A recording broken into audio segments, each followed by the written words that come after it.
बहुत ही अच्छा क्वेश्चन है 62। मतलब एक तरह से बताया जाए कि यदि हम स्टैंडर्ड क्वेश्चन प्रैक्टिस करना चाहते हैं स्पेशली जेईई और नीट के लिए, तो इस तरह का क्वेश्चन का प्रैक्टिस होना बहुत ज़रूरी है। मॉड्यूल्स में जेईई और नीट के जो सीट सब में इस तरह क्वेश्चन बहुत सारे होते हैं, टेस्ट सब में भी आते रहते हैं, बहुत अच्छे क्वेश्चन हैं, तो इसको सॉल्व करते हैं। देखो एक बेसिक कॉन्सेप्ट है जो उसको समझने का कोशिश करते हैं, और जो कॉन्सेप्ट है उसी को समझ करके इस प्रॉब्लम को सॉल्व करेंगे। देखो यदि इलेक्ट्रिक फील्ड इस तरह से हॉरिजॉन्टल डायरेक्शन में है, ठीक है, दो पॉइंट है जिसको अच्छे से समझना है। इलेक्ट्रिक फील्ड कुछ इस तरह से है, इलेक्ट्रिक फील्ड कुछ इस तरह से है हमारे पास। तो क्या है कि इलेक्ट्रिक फील्ड हॉरिजॉन्टल डायरेक्शन में है, इलेक्ट्रिक फील्ड है। तो पहला पॉइंट जो है मैं पहले भी बताते आया हूं अभी तक पूरे चैप्टर में कि इलेक्ट्रिक फील्ड के डायरेक्शन में जाने पर, इलेक्ट्रिक फील्ड के डायरेक्शन में जाने पर पोटेंशियल क्या होता है, घटता है। मतलब पोटेंशियल इलेक्ट्रिक फील्ड के डायरेक्शन में जैसे जैसे जाएंगे पोटेंशियल घटता जाएगा। कहने का मतलब एक पॉइंट ये हो गया, जैसे ये मेरे पास 1 हो गया और ये पॉइंट 2 हो गया, तो पोटेंशियल 1 पे ज़्यादा होगा और पोटेंशियल 2 पे कम हो जाएगा। ये पहला पॉइंट है।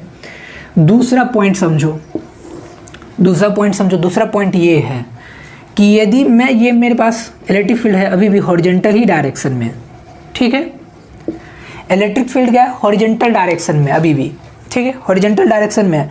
तो इलेक्ट्रिक फील्ड के परपेंडिकुलर यदि मैं जाता हूँ, परपेंडिकुलर जाता हूँ कहने का मतलब है कि मैं ऐसे कुछ जा रहा हूँ, तो यदि मैं पॉइंट 3 बोल देता हूँ और इस पॉइंट को मैं बोल देता हूँ 4, ठीक है, इलेक्ट्रिक फील्ड हॉरिजॉन्टल में मैं जा किधर रहा हूँ, वर्टिकली डायरेक्शन अपवर्ड में, ठीक है, या फिर मैं डाउनवर्ड में जा रहा हूँ, ठीक है, ये 5 हो गया, ये 0.6 हो गया, ठीक है। तो क्या होगा, इलेक्ट्रिक फील्ड हॉरिजॉन्टल में, अब मैं जा किधर हूँ, वर्टिकली अपवर्ड 3 to 4, और इसमें क्या हो रहा है 5 to 6 वर्टिकली डाउनवर्ड जा रहा हूँ। तो पोटेंशियल क्या होगा, जितना 3 पे है उतना ही 4 पे होगा, जितना 6 पे उतना ही पोटेंशियल 5 पर होगा। तो इस तरह से मैं लिख सकता हूँ कि V3 equals to V4, V5 equals to V6। कहने का मतलब है कि वर्टिकली मैं अपवर्ड जाऊँ इलेक्ट्रिक फील्ड के या डाउनवर्ड जाऊँ, पोटेंशियल क्या होगा, सेम होगा। तो दो कॉन्सेप्ट था, जाएंगे यदि इलेक्ट्रिक फील्ड के डायरेक्शन में तो क्या होगा, पोटेंशियल घटेगा, लेकिन इसके अपोजिट जाएंगे तो पोटेंशियल बढ़ जाएगा। यदि मैं ऐसे जा रहा था, अब मैं ऐसे जा रहा हूँ, तो यदि मैं इसको क्या कर दूँ, 4 5 6 हो गया, इसको 7 बोल दूँ, इसको 8 बोल दूँ, तो क्या हो जाएगा, 8 पे पोटेंशियल ज़्यादा हो जाएगा, 7 पे पोटेंशियल कम हो जाएगा। चूंकि इलेक्ट्रिक फील्ड का अपोजिट डायरेक्शन पोटेंशियल बढ़ जाता है, तो मैं 8 पे ज़्यादा हो जाएगा, 7 पे कम हो जाएगा। तो यही दो कॉन्सेप्ट का यूज करते हुए 62 के प्रॉब्लम्स को सॉल्व करेंगे। ध्यान से समझ लो इस बात को, फिर से बता देता हूँ। इलेक्ट्रिक फील्ड के डायरेक्शन में जाएंगे तो पोटेंशियल घटेगा, इलेक्ट्रिक फील्ड के परपेंडिकुलर जाए अपवर्ड या डाउनवर्ड, ठीक है, पोटेंशियल सेम रहेगा, ठीक है। तो 4 और 3 पे पोटेंशियल सेम रहेगा, 5 और 6 पे पोटेंशियल सेम रहेगा। क्या 4 और 5 पे सेम रहेगा, नहीं, चूंकि अब यदि 4 to 5 जा रहे हैं, इसका मतलब 4 to 5 जा रहे हैं, तो पोटेंशियल 4 पे ज़्यादा हो जाएगा, 5 पे कम हो जाएगा। इसी तरह 3 पे ज़्यादा हो जाएगा, 6 पे कम हो जाएगा। यदि हम 3 to 6 जा रहे हैं तो सिंपली ये कॉन्सेप्ट का यूज करके 62 के प्रॉब्लम को सॉल्व करते हैं। तो ये हमारे पास डायग्राम है, ठीक है, डायग्राम है, ये कुछ इस तरह का डायग्राम है। देख लेते हैं, ये क्या है, x है, ये क्या है, y है, सब सेंटीमीटर में है, x भी सेंटीमीटर में है, ठीक है। तो हमारे पास है, क्या कर रहे हैं हम, ड्रॉ कर रहे हैं कुछ डायग्राम। ये है, एक ड्रॉ कर लेते हैं, दूसरा वाला भी ड्रॉ कर दी, तीसरा वाला भी ड्रॉ कर दी। पूरा ड्रॉ करने का मतलब नहीं है, हमारे पास जो रिजल्ट यही 1 2 से ही निकल जाता है। ये 10 वोल्ट वाला लाइन है, ये 20 वोल्ट वाला लाइन है, और ये 30 वोल्ट वाला लाइन है, ठीक है। ये 10 वोल्ट 20 30 वोल्ट सब पैरेलल लाइन है। क्यों, क्योंकि सबका एक्स एक्स के साथ सेम एंगल बना रहा है 30 डिग्री, और ये भी 30 डिग्री है। यहाँ तक कोई दिक्कत नहीं होना चाहिए। अच्छा, यहाँ का ओरिजिन से डिस्टेंस कितना है, 10 सेंटीमीटर है। यहाँ से यहाँ तक का डिस्टेंस कितना है, 20 सेंटीमीटर है, ठीक है, सब पता है ही। और यहाँ से लेकर के यहाँ तक का डिस्टेंस कितना है, 30 सेंटीमीटर है। तो मैं इसको ऐसे लिखता हूँ, x3 लिख देता हूँ, इसको मैं x2 बोल देता हूँ, और इसको बोल देता हूँ x1। तो आसानी से लिख देता हूँ, x1 10 सेंटीमीटर, x2 दे देता हूँ 20 सेंटीमीटर, और x3 कितना देता हूँ, 30 सेंटीमीटर। और ये हमारा ओरिजिन वाला पॉइंट है। ऐसा ही कुछ डायग्राम है, 10 वोल्ट 20 वोल्ट 30 वोल्ट सब एक्स के साथ 30 डिग्री एंगल बना रहा है। इसका मतलब है कि ये इसके पैरेलल, ये इसके पैरेलल है।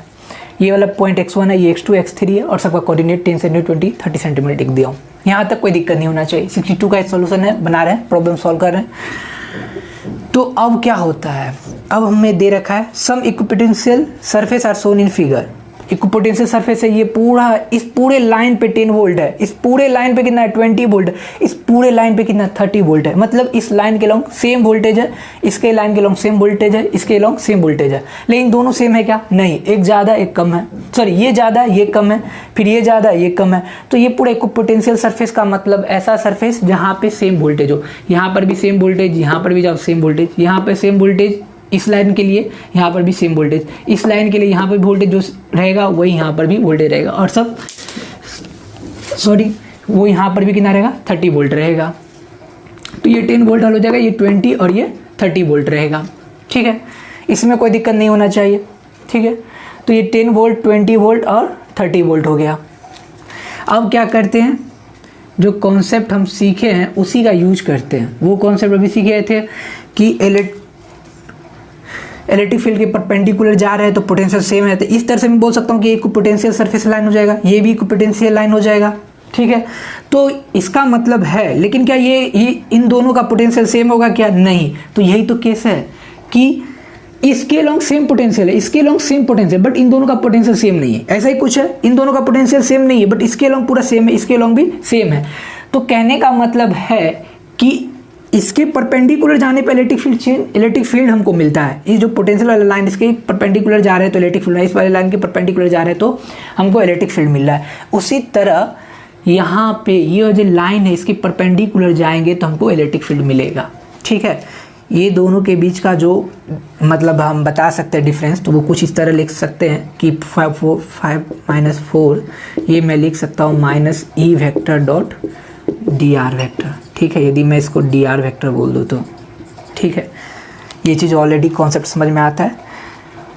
4 to 5 जा रहे हैं तो final minus initial minus E vector dot D are, ऐसे लिखते हैं। ठीक है, तो क्या है कि ई वेक्टर का डायरेक्शन और डी आर वेक्टर का डायरेक्शन सेम है, तो सिंपली मुझे ये लिखना हुआ तो मैं क्या लिख सकता हूँ, सिंपली लिखना हुआ तो मैं यहाँ पे लिख सकता हूँ इस वाले टर्म को ऊपर लिख देता हूँ, V B minus V R equals to minus E vector into D R. ठीक है, डी आर का मतलब सेम डायरेक्शन में तो direct E dot D R E D R हो जाएगा। ठीक है, कॉस 0 हो जाएगा 1।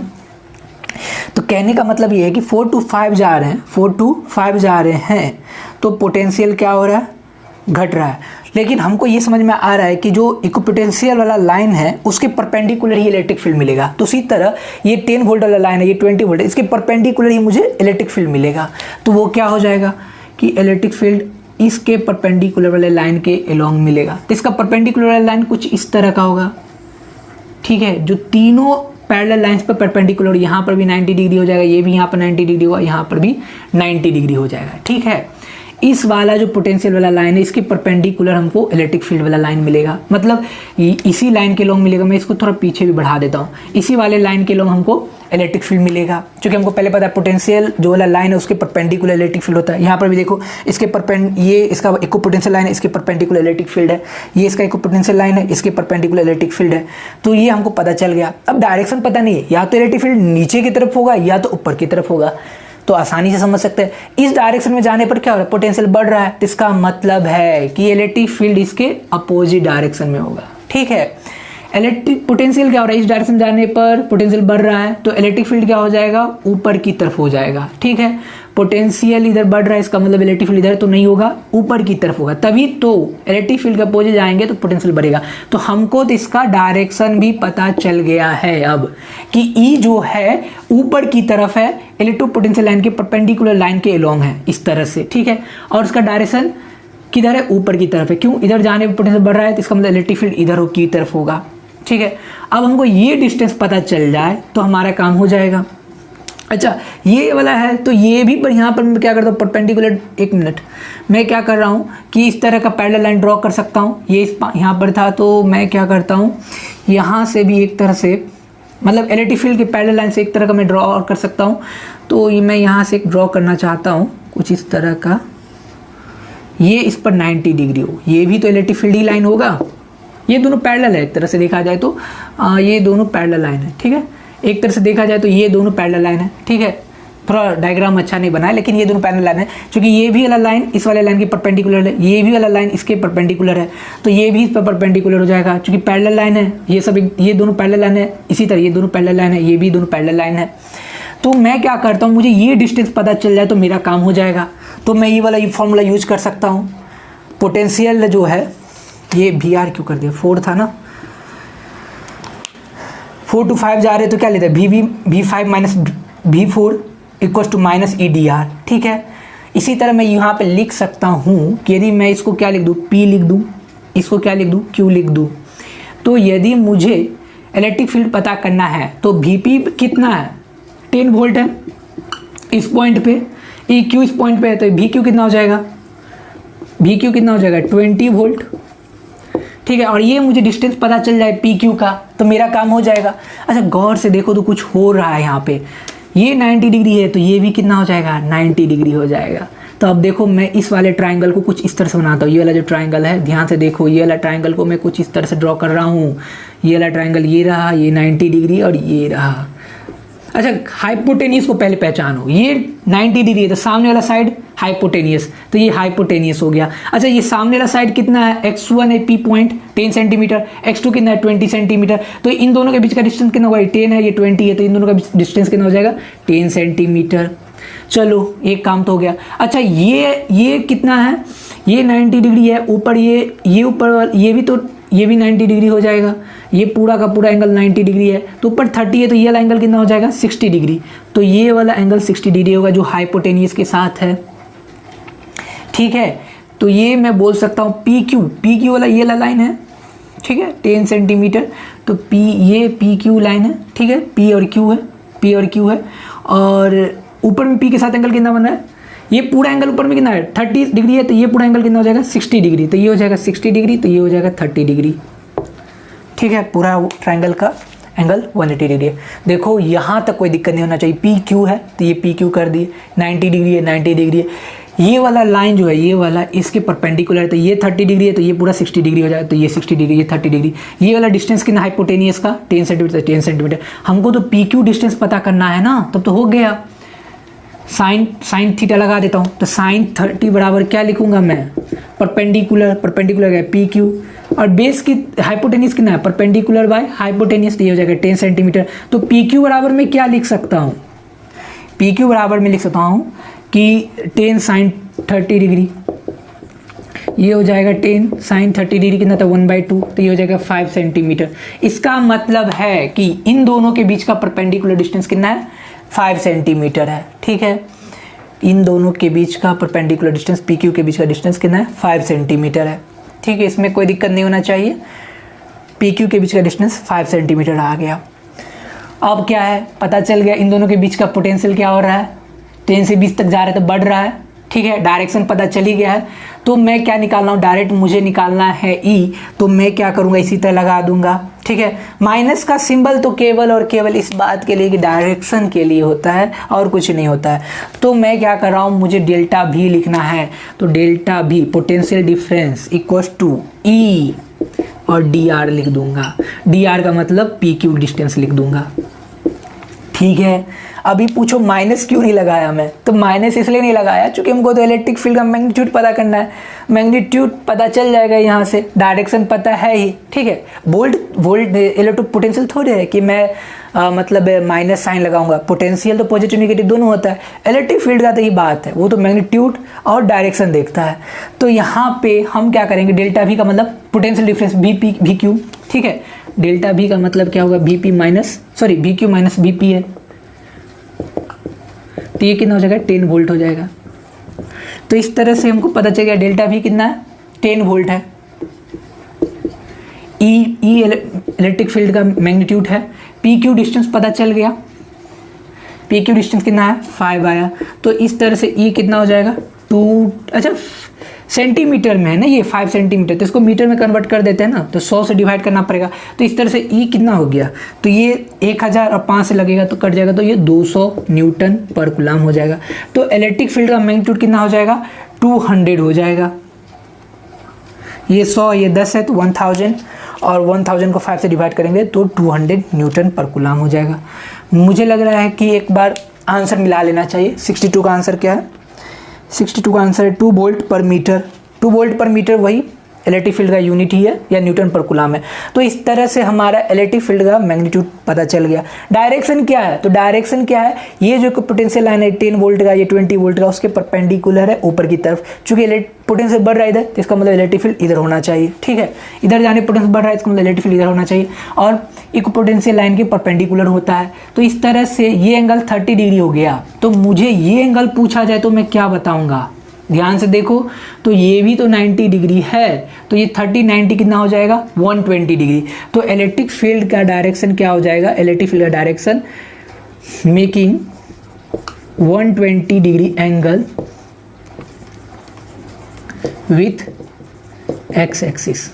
ठीक है, making 120 degree angle with x axis. तो ये इलेक्ट्रिक फील्ड का डायरेक्शन हो गया। मैग्नीट्यूड कितना हो गया 200 न्यूटन बाई कूलम, या इसको 200 वोल्ट बाई मीटर कर सकते हैं। ये 62 का एक पार्ट का आंसर है।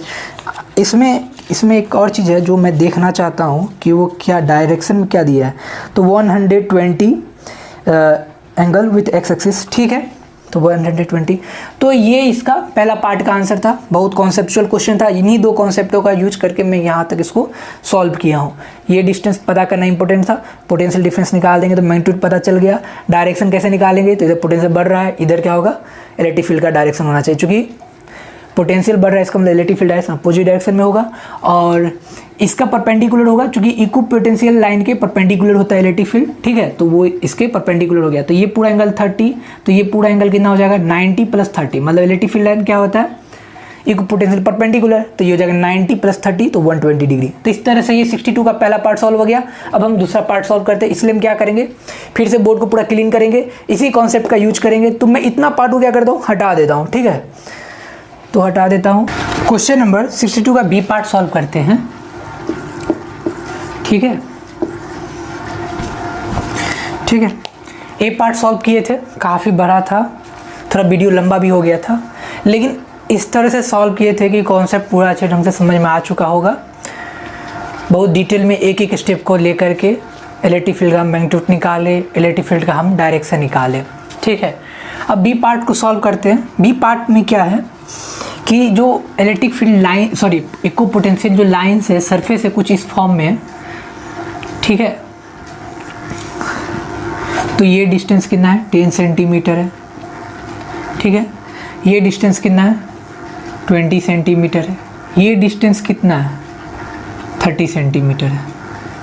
ठीक है, इस वाले के लिए पोटेंशियल कितना दे रखा है 60 वोल्ट है।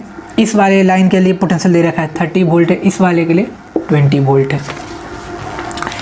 हमको क्या बताना है, सेम ही चीज़ है, मैग्नीट्यूड ऑफ इलेक्ट्रिक फील्ड और मैग्नीट्यूड ऑफ इलेक्ट्रिक फील्ड बताना है और डायरेक्शन ऑफ इलेक्ट्रिक फील्ड बताना है। ठीक है, क्या कैसे सॉल्व करते हैं वो देखो, कैसे सॉल्व करते हैं उसको समझते हैं हम लोग। देखो, जो लास्ट वाला प्रॉब्लम था उसमें एक तरह से लीनियरिटी टाइप की चीज़ थी कि एक तरह से पोटेंशियल कैसे बढ़ रहा है, मतलब कहने का मतलब है कि स्ट्रेट लाइन के टाइप में फॉर्म में एक पोटेंशियल सरफेस था और आसानी से चीज़ें दिख गई थी। यहाँ पे किस फॉर्म में बढ़ रहा है, तो यहाँ पे ऐसा एज्यूम कर सकते एक तरह से सिलेंड्रिकल फॉर्म में बढ़ रहा है या घट रहा है। यहाँ पे सिलेंड्रिकल फॉर्म में घट रहा है, या कह सकता हूँ कि सर्कुलर भी एक तरह से कर सकते हैं कि ये सर्कल एक इस पूरे, यदि मैं इसको सर्कल बना दूँ तो इस पूरे लाइन के लिए 60 वोल्ट, इस पूरे लाइन के लिए 30 वोल्ट, और ये भी एक तरह से सर्कल का पार्ट होगा उसके लिए 20 वोल्ट है।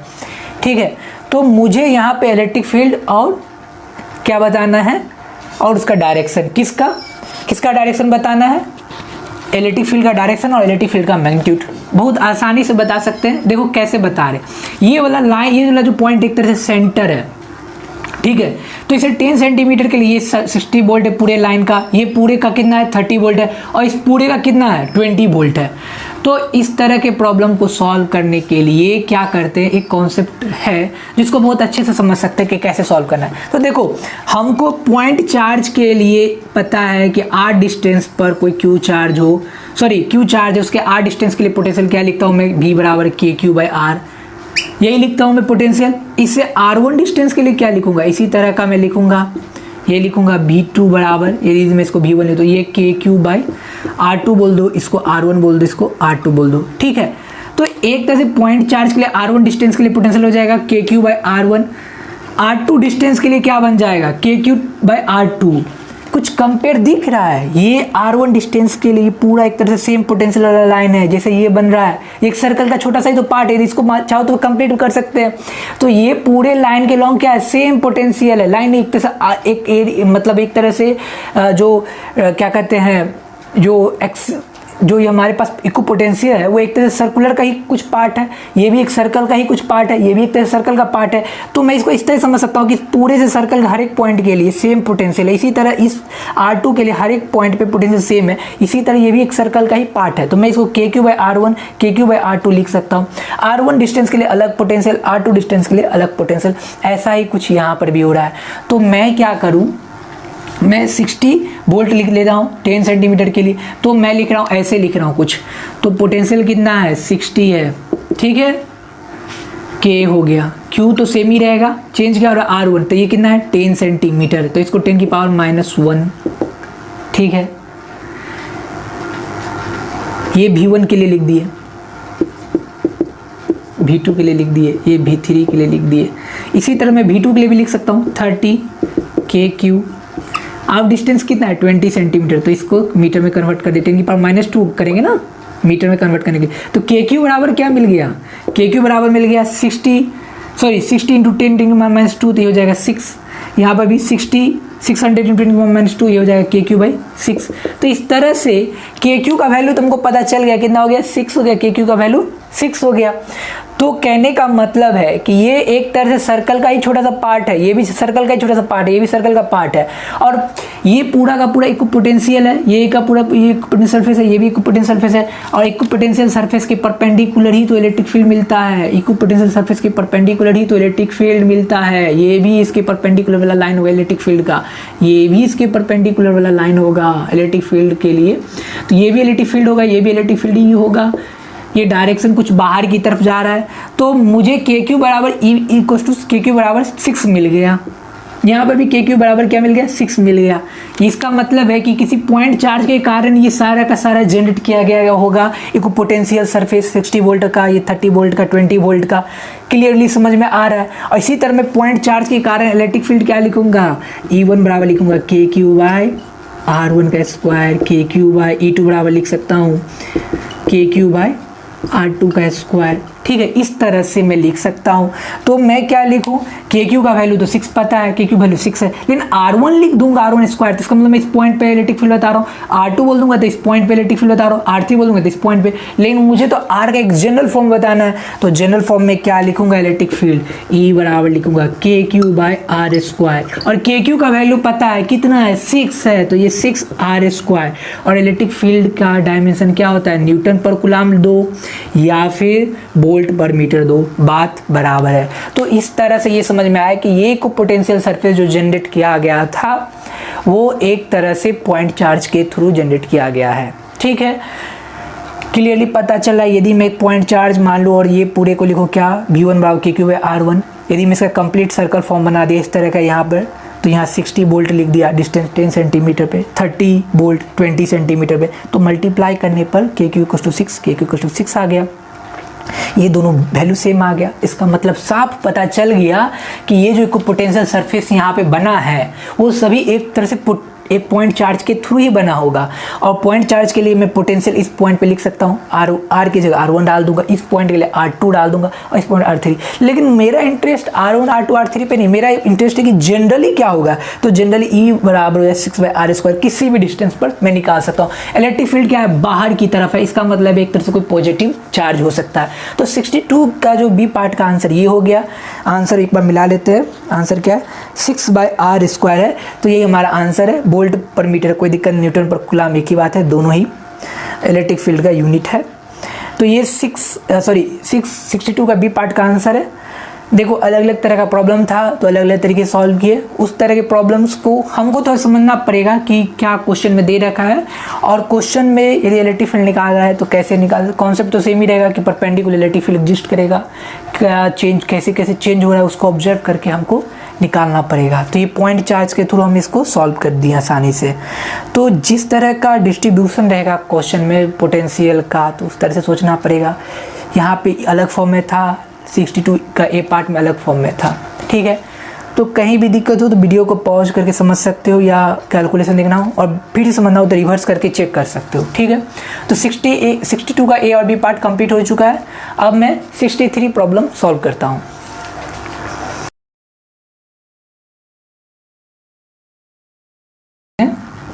देखते हैं क्वेश्चन में क्या दे रखा है। Consider a circular ring of radius R uniformly charged with a linear charge density lambda, find the electric potential at a point on the axis at a distance x from the centre of the ring, ठीक है। तो हमारे पास एक ring है, जिस ring का radius कितना दे रखा है, जिस रिंग का रेडियस दे रखा है r, ठीक है, r दे रखा है। इस पर लीनियर चार्ज डेंसिटी कितना है, लैम्डा, लीनियर चार्ज डेंसिटी है, लीनियर चार्ज डेंसिटी है, ठीक है।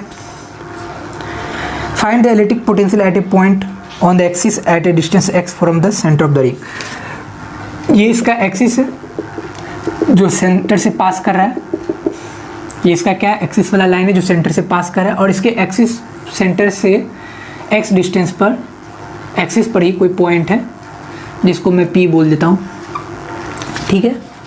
सेंटर से x डिस्टेंस पर और एक्सिस पर वो पॉइंट होना चाहिए, सेंटर से x डिस्टेंस पर और एक्सिस पर वो पॉइंट P है। हमको बताना है कि इलेक्ट्रिक पोटेंशियल क्या होगा इस पॉइंट पे, ठीक है। लीनियर चार्ज डेंसिटी पता है, तो using the expression for the potential find the electric field at this point. Using this expression for the potential find the electric field at the point, ठीक है। तो मुझे इस P पॉइंट पे electric field ही बताना है और पोटेंशियल बताना है। तो कैसे सॉल्व करते हैं वो देखते हैं।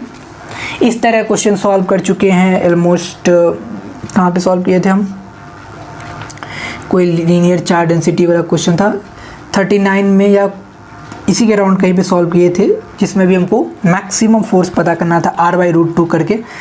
तो इस तरह क्वेश्चन पहले के क्वेश्चन में भी सॉल्व किए थे, शायद इधर ये 35 to 44 के बीच के अराउंड कोई क्वेश्चन है, ध्यान नहीं आ रहा कौन सा क्वेश्चन है। तो हम सॉल्व करते हैं। तो क्या करेंगे, पहले हम इलेक्ट्रिक फील्ड निकालते हैं। क्या करते हैं, इलेक्ट्रिक फील्ड निकालते हैं। तो स्मॉल जो क्रॉस सेक्शन है ये वाला स्मॉल क्रॉस सेक्शन के कारण यहाँ पे इलेक्ट्रिक फील्ड लाइन कुछ इस तरह का होगा, ठीक है। यहाँ पे जो स्मॉल क्रॉस सेक्शन है उसके कारण भी इलेक्ट्रिक फील्ड लाइन यहाँ पे कुछ इस तरह का होगा। तो यहाँ पे क्या हो रहा है, कुछ इस तरह का इलेक्ट्रिक फील्ड लाइन्स आ रहा है, यहाँ पे सब इस पॉइंट से बाहर जा रहा है कुछ इस तरह से, ठीक है। कुछ इस तरह का इलेक्ट्रिक फील्ड, इस वाले क्रॉस सेक्शन का इलेक्ट्रिक फील्ड लाइन सा, इस वाले क्रॉस सेक्शन का कुछ इस तरह का इलेक्ट्रिक फील्ड लाइन। तो ये एंगल थीटा मानता हूँ तो ये भी एंगल थीटा हो जाएगा, क्यों, ये R है तो ये भी R है, ये भी X है, तो दोनों के लिए ये तो सब कुछ सेम हो जाएगा, ये 90 डिग्री, ये 90 डिग्री हो जाएगा। तो R नीचे भी X भी कॉमन है तो ये एंगल सेम हो जाएगा। तो ये हो जाएगा √R² + x², ये भी हो जाएगा √R² + x²। तो ये डिस्टेंस तो हमको पता चल गया, ये एंगल थीटा है, ये भी एंगल कितना है, थीटा है। अच्छा देखो, तो ये एंगल थीटा है तो ये भी एंगल कितना हो जाएगा, थीटा। ये वाला एंगल थीटा है तो ये भी एंगल कितना हो जाएगा, थीटा।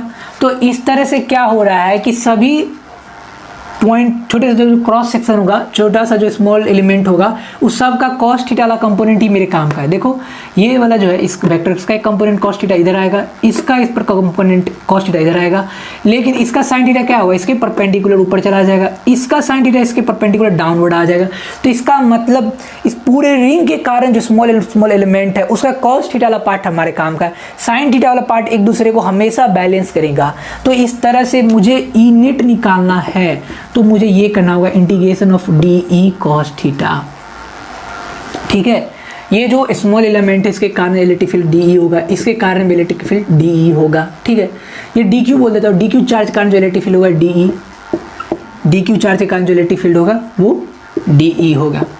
कोई दिक्कत नहीं होना चाहिए, इस छोटे से क्रॉस सेक्शन के कारण इलेक्ट्रिक फील्ड डी होगा। और सबका कॉस थीटा पार्ट काम का है, साइन थीटा वाला पार्ट क्या हो रहा है, एक दूसरे को कैंसिल आउट कर, ऊपर परपेंडिकुलर हो जाएगा, इसके कारण इसका डाउनवर्ड हो जाएगा। तो ई नेट पता चल जाएगा कि integration of D cos theta निकाल ले तो हमारा आंसर निकल जाएगा। ई नेट क्या है, तो ई नेट है नेट इलेक्ट्रिक फील्ड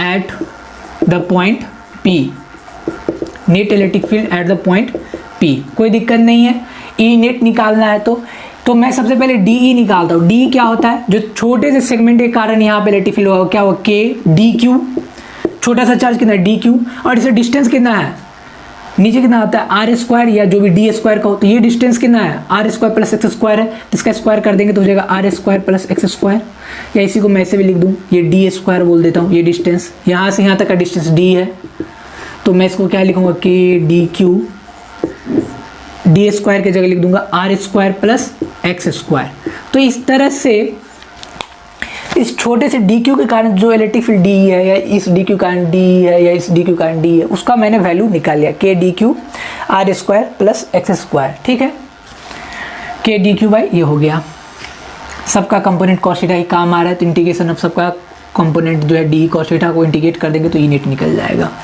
अच्छा डी क्यू क्या है, छोटा सा चार्ज, तो ये छोटा सा चार्ज क्या है तो पता कर सकते हैं। तो छोटा सा चार्ज जो डी क्यू है उसको कैसे लिख सकता हूँ, लैम्डा लिख सकता हूँ। ठीक है, लैम्डा, और इस छोटे से सेगमेंट कितना हो सकता है डी आर, जिसको मैं डी आर बोल दिया, तो पूरा का रेडियस आर है, तो छोटा सा सेगमेंट क्या हो जाएगा डी आर हो जाएगा, और ये इसका लीनियर चार्ज डेंसिटी लैम्डा, तो linear charge density into length, तो ये हो जाएगा डी क्यू। अब मैं क्या कर रहा हूँ, वैल्यू डाल देता हूँ, तो डी क्यू का तो ये हो जाएगा k lambda D R R square plus X square. ठीक है, तो डी क्यू बराबर हो गया लैम्डा डी आर, इस छोटे से पार्ट पे जो चार्ज होगा D Q lambda D are के बराबर होगा, छोटा सा क्रॉस सेक्शन उसको मैं डी आर बोल दिया हूँ। ठीक है, तो मैं क्या कर रहा हूँ, इंटीग्रेशन ऑफ ई नेट लिखना चाह रहा हूँ। अच्छा कॉस थीटा भी बता ही दो, कॉस थीटा क्या होगा, तो कॉस थीटा क्या होगा देख लो ध्यान से, ये कितना है थीटा है, ये वाला डिस्टेंस कितना है एक्स है, ये डिस्टेंस कितना आर है, तो कॉस थीटा बराबर क्या लिख सकता हूँ मैं, बेस बाय हाइपोटेनिस, तो बेस कितना एक्स, हाइपोटेनिस कितना हो जाएगा अंडर रूट में R square plus X square. ठीक है, यही है कुछ। तो अब मैं ई नेट लिखने के लिए क्या करूँगा, ई नेट लिखने के लिए डी लिख देता हूँ, तो डी कितना है के लैम्डा डी आर। ठीक है, और नीचे क्या है R square plus X square है। ठीक है, कॉस थीटा कितना है X by R square plus X square की पावर 1/2, और ये सब का पावर कितना है, ये सब का पावर कितना है 1 है, R square plus X square power 1 है, और यहाँ R square plus X square power 1/2 है, तो इन दोनों को जुड़ जाएगा नीचे, तो ये हो जाएगा। अच्छा कांस्टेंट क्या है, के लैम्डा एक्स, तो कांस्टेंट है, एक्स डिस्टेंस के लिए निकालना है, तो के लैम्डा एक्स कांस्टेंट है। अच्छा R square plus X square ये भी तो कांस्टेंट है, तो ये हो जाएगा आर स्क्वायर एक्स स्क्वायर की पावर 3/2, और अंदर में क्या हो जाएगा डी आर हो जाएगा, जो डी आर छोटा सा एलिमेंट है, यही तो चेंज हो रहा है पूरे सर्कल पूरे रिंग के लिए। तो इस तरह से मैं इंटीग्रेशन ऑफ डी आर कर दूंगा, तो इंटीग्रेशन ऑफ डी आर का मतलब ये पूरे रिंग का लेंथ हो जाएगा, छोटे छोटे जोड़ दूंगा तो पूरा रिंग का लेंथ मिल जाएगा। तो ई नेट क्या लिख सकता हूँ मैं, नेट इलेक्ट्रिक फील्ड। तो ये सारा का सारा टर्म क्या है, कांस्टेंट है, ये जो टर्म है पूरा का पूरा कांस्टेंट, के भी constant, lambda x distance constant, सब कुछ कांस्टेंट है। तो मैं इसको बाहर रख देता हूँ, आर रेडियस ही है तो ये बाहर आ जाएगा, तो ये आ जाएगा k lambda X R square X square की पावर 3/2, और इंटीग्रेशन ऑफ डी आर जो छोटा एलिमेंट इसको जोड़ देंगे तो ये बन जाएगा 2 पाई आर। ठीक है, 2 पाई आर हो जाएगा। तो नेट इलेक्ट्रिक फील्ड पता चल गया।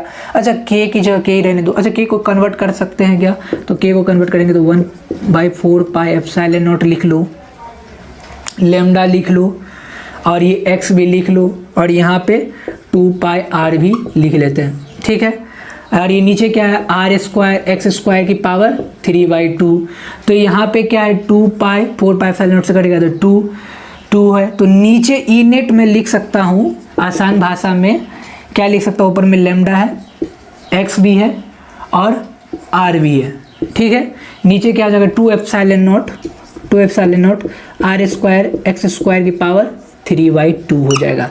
ये हमको क्या पता चल गया, नेट इलेक्ट्रिक फील्ड पता चल गया। इस रिंग के कारण कितना, इसके सेंटर से पी इसके सेंटर से एक्स डिस्टेंस पर एक्सिस वाला जो पॉइंट है पी, उस पर ये नेट इलेक्ट्रिक फील्ड आ गया। ठीक है, तो एक बार आंसर मैच कर लेते हैं इलेक्ट्रिक फील्ड के लिए, क्या सेम यही आंसर है।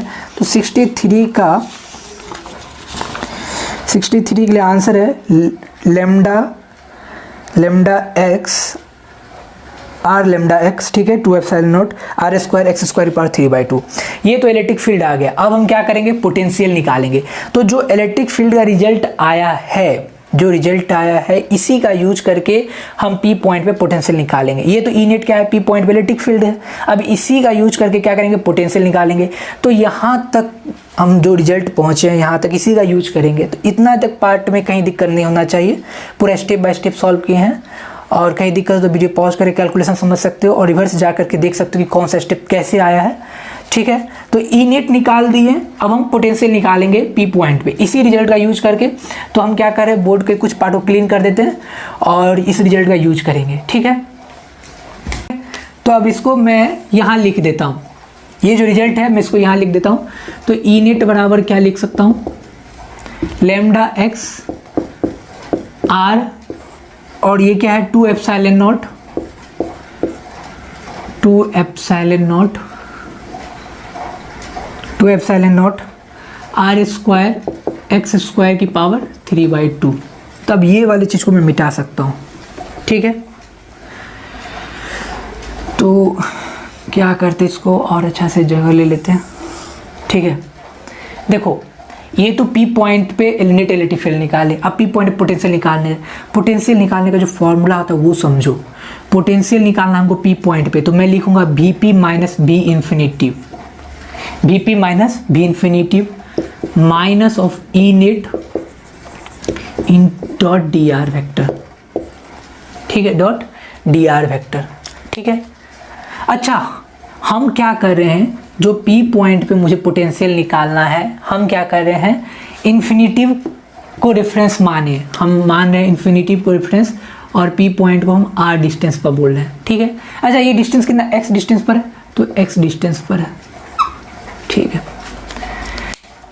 B P minus B infinitive minus तो देते ही है, और ये है कुछ इस तरह का infinity to X, X distance तक ला रहे थे, कुछ इस तरह का ये देखा जाए तो ये भी माइनस कुछ इस तरह का ये फॉर्म है, ध्यान से समझ लो। भी माइनस ये भी इक्वल टू ये होता है minus of infinitive A to B, sorry यदि मैं इसको बी कर देता हूँ, इसको ये कर देता हूँ, तो B minus A to B जा रहे हैं, E vector dot D R vector.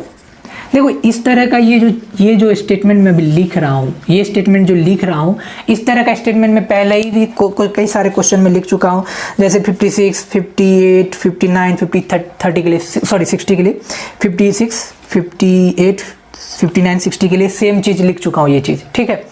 तो यही चीज़ बताना चाह रहा हूँ कि बी बी माइनस बी है, जो पोटेंशियल डिफरेंस कैसे लेते हैं, माइनस ए टू बी जा रहे हैं और ई वेक्टर डॉट डी आर। इसी तरह मैं क्या लिख रहा हूँ, पी पॉइंट पे पोटेंशियल बताना है, तो मैं क्या कर रहा हूँ, इन्फिनिटिव को ले रहा हूँ अपना, मैं इन्फिनिटिव से एक्स डिस्टेंस तक आ रहा हूँ, ठीक है, इन्फिनिटिव से एक्स डिस्टेंस तक आ रहा हूँ सेंटर से।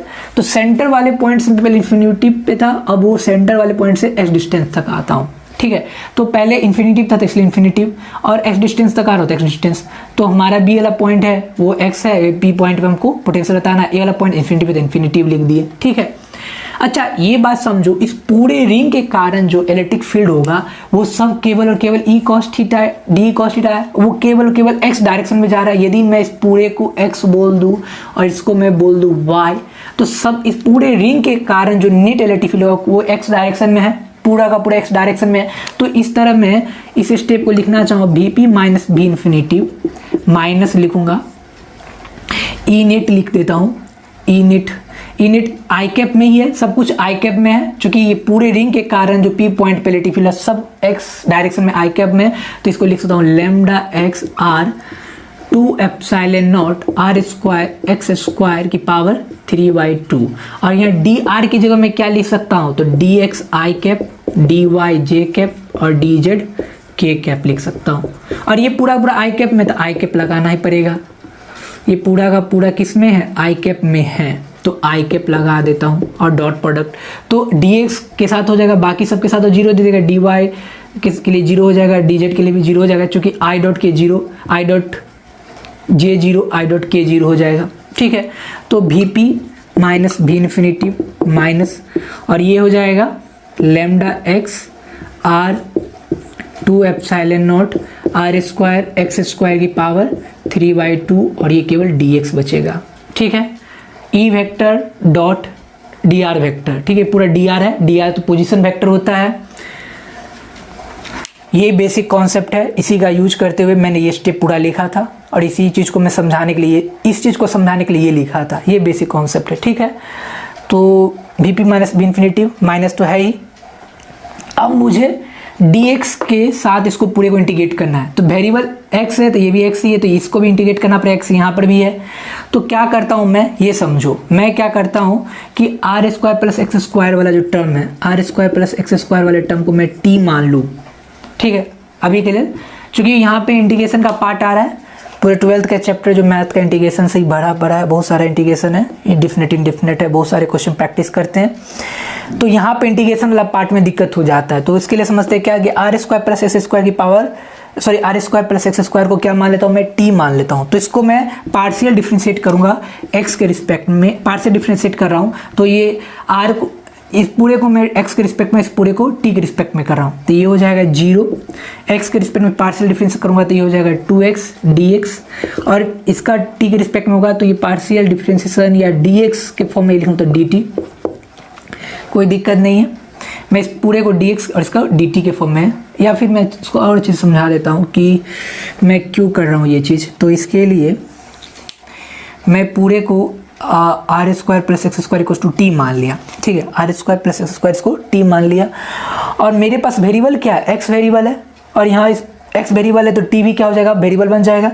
तो मैं इस पूरे को डी एक्स के रिस्पेक्ट में करता हूँ, ठीक है, और इस पूरे को यदि डी एक्स के रिस्पेक्ट में कर रहा हूँ मैं डिफ्रेंशिएट, सॉरी इसको ऐसे लिख देता हूँ टी, तो इस पूरे को मैं लिख रहा हूँ D X R square X square, तो इधर मल्टीप्लाई भी करूँगा dx, ठीक है, इसको dt लिख रहा हूँ और यहाँ मल्टीप्लाई करूँगा dt। समझ में आ रहा है बात, ये dx, इसको पूरे को x के रिस्पेक्ट में करें और dx से मल्टीप्लाई तो भी dx कट जाएगा, इसको t के रिस्पेक्ट में डिफ्रेंशिएट करें तो dt और dt कट जाएंगे, तो यही टर्म मिल जाएगा, ठीक है। तो कोई दिक्कत नहीं होना चाहिए। तो इसको डिफ्रेंशिएट करने पर आएगा, ये तो कांस्टेंट है तो ये हो जाएगा 2x और ये dx, ये dt का कितना हो जाएगा 1 dt। तो इस तरह से dx बराबर क्या हो गया हमारे पास, dx बराबर आ गया, dx बराबर आ गया मतलब x dx आ गया, x dx कितना आ गया dt बाई 2, x dx कितना आ गया dt बाई 2। और x और dx को एक साथ रख सकते हैं क्या, x और dx को एक साथ रख सकते हैं, dt बाई 2 दे देंगे। तो मैं इस वाले टर्म को लिख रहा हूँ vp minus V infinity, lambda constant है, आर भी कांस्टेंट है, जिसको बाहर रख सकते हैं, लैम्डा आर कांस्टेंट है, एक्स डी एक्स को एक साथ रख दूंगा तो ये क्या हो जाएगा डी टी बाई 2। अच्छा, R square plus X square की पावर 3/2 को क्या माने थे, टी माने थे, तो इसका पावर कितना हो जाएगा 3/2। अब तो सिंपल है, टी की पावर 3/2 है, जो नीचे में उसको क्या करना है, इंटीग्रेट करना है, तो ये हो जाएगा टी की पावर 3/2 पर चलाएगा तो माइनस 3/2 हो जाएगा। तो इसको इंटीग्रेट करते हैं तो माइनस लैम्डा आर 1/2 तो बाहर आएगा, टी की पावर माइनस 3/2 को इंटीग्रेट करेंगे माइनस 3/2 प्लस 1 और ये हो जाएगा माइनस 1/2, ठीक है। तो ये माइनस 1/2 दे देगा, ठीक है। इसको तो लिमिट भी तो लगाना पड़ेगा, लिमिट हमारा क्या था, इन्फिनिटी टू एक्स था, तो इन्फिनिटी टू एक्स लगा दो, इन्फिनिटी टू एक्स था तो अभी लिमिट रहने दो, क्योंकि बाद में इसको हम चेंज करेंगे ना, कन्वर्ट करेंगे तो यहाँ पे लिमिट लगा देंगे। तो मेरे पास जो टर्म आ रहा है, मैं क्या करता हूँ, थोड़ा सा बोर्ड को और अच्छे से साफ कर लेता हूँ। ये जो टर्म है इसको मैं इस वाले टर्म को कैसे किस लिखना चाहता हूँ, इधर लिखना चाहता हूँ, ठीक है। तो इस इधर लिखना चाहता हूँ, तो मैं क्या करता हूँ, इस वाले टर्म को पूरे हटा देता हूँ, इसी चीज़ को मैं इधर लिख लूँगा। तो ये क्या हो जाता है, ये क्या मुझे मिलता है, ये देखो, यदि मैं इस वाले टर्म को यहाँ लिख दूँ तो ये हो जाएगा vp minus V infinity minus lambda R और ये हो जाएगा dt 2t की पावर 3/2, ठीक है। तो यहाँ पे मैं क्या लिख सकता हूँ, माइनस तो रखूँगा ही, मार्कर चेंज कर लेता हूँ, तो ये माइनस है ही मेरे पास, लैम्डा आर है, अच्छा 2 डिवाइडेड बाय, सॉरी ये 2 को बाहर रख दिया, और ये कुछ इस तरह का हो गया dt की पावर 3/2 का इसका इंटीग्रेशन। तो इसका इंटीग्रेशन सिंपली क्या आता है, इसका इंटीग्रेशन आएगा -1/2, ये -1/2 तो ऊपर चला जाएगा, तो ये हो जाएगा -2, ठीक है। तो इसका इंटीग्रेशन करने पर dt बाई 3/2 दे देता है हमको, कितना देता है, तो ये देता है हमको माइनस तो रहेगा ही लेमडा r बाई 2, इसका इंटीग्रेशन वो क्या देता है t माइनस 2t माइनस 2 और t की पावर माइनस 1/2 है तो नीचे चला जाएगा, तो ये हो जाएगा t की पावर 1/2, ठीक है। तो ये माइनस और ये माइनस प्लस हो जाएगा और ये 2 कट जाएगा, तो ये हो जाएगा लेमडा r t की पावर 1/2, ठीक है। तो Vp minus v infinity minus lambda r था, सबको लिखते चले गए, तो इसको इंटीग्रेशन करके t की पावर 3/2 नीचे आया था, तो ये पूरा देता है कितना -2 इंटू टी की पावर -1/2, तो ये हो जाता है लेमडा r, ये 2 से 2 कट गया लेमडा r, ये माइनस माइनस प्लस हो गया तो लेमडा r टी की पावर 1/2। अच्छा एक और चीज़ हमको पता है ही, वो क्या है, वो चीज़ ये है कि Vp माइनस v इन्फिनिटिव लिखते हैं, लेमडा r को रखते हैं। अच्छा t की जगह मैं क्या लिख सकता हूँ पता है, t की जगह क्या माना था, अंडर रूट में r स्क्वायर, t बराबर लिखा था r square plus X square, तो ये तो अंडर रूट में हो जाएगा, तो अंडर रूट में हो जाएगा r square plus X square. अच्छा अब लिमिट लगा देते हैं, लिमिट कितना था, इन्फिनिटी टू x था, चूंकि x आ गया अब लिमिट लगाना सही होगा, तो इन्फिनिटी टू x था, तब t वक्त हम लिमिट इसलिए नहीं लगा रहे थे क्योंकि मेरा मेन वेरिएबल t नहीं है, मेरा मेन वेरिएबल क्या x था, तो x के लिए लिमिट है, तो इन्फिनिटी टू x करेंगे, तो x डालेंगे तो इसका लिमिट लगाते हैं, तो ये लेमडा r x डालेंगे अपर लिमिट, तो ये हो जाएगा 1/√r square plus X square. थोड़ा कंजेस्टेड हो रहा है, इसको क्या करते हैं ना, इस वाले चीज़ को मैं लिखूंगा, इस वाले टर्म को लिखने के लिए मैं क्या करता हूँ, इस वाले टर्म को लिखने के लिए इधर यूज करता हूँ, ठीक रहेगा। तो देखो यहाँ से बढ़ते हुए हम लोग यहाँ तक पहुँचे, अब यहाँ से फिर क्या है कि ये टर्म यहाँ लिख दिए, तो आगे का कैलकुलेशन के लिए मुझे बोर्ड क्लीन करना होगा और उसके बाद वीडियो पॉज करके देख सकते हो कहीं भी कोई दिक्कत हो कैलकुलेशन से रिगार्डिंग, और उसके बाद थोड़ा लंबा कैलकुलेशन है इस प्रॉब्लम का, तो कोई दिक्कत नहीं, सॉल्व हो ही चुका है लगभग। तो मैं क्या करता हूँ, इस वाले पार्ट के लिए पूरा का पूरा जो पार्ट है उसको पूरा नहीं यहाँ से मिटा देता हूँ, कहाँ से, यहाँ से मिटा देता हूँ, ठीक है। तो कहीं कुछ नोट करना हो तो यहाँ नोट कर सकते हो वीडियो पॉज करके, तो मैं क्या कर रहा हूँ यहाँ से यहाँ तक मिटा देता हूँ, ठीक है। तो इसको मैं मिटा देता हूँ,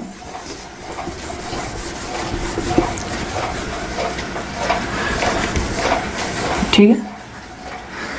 तो इसको मिटाने के बाद मैं इसको लिखूंगा Vp माइनस v इन्फिनिटिव, क्या लिख सकता हूँ, लेमडा r, और ये सब का पावर कितना है, सॉरी अंडर रूट में कितना है, r square plus X square.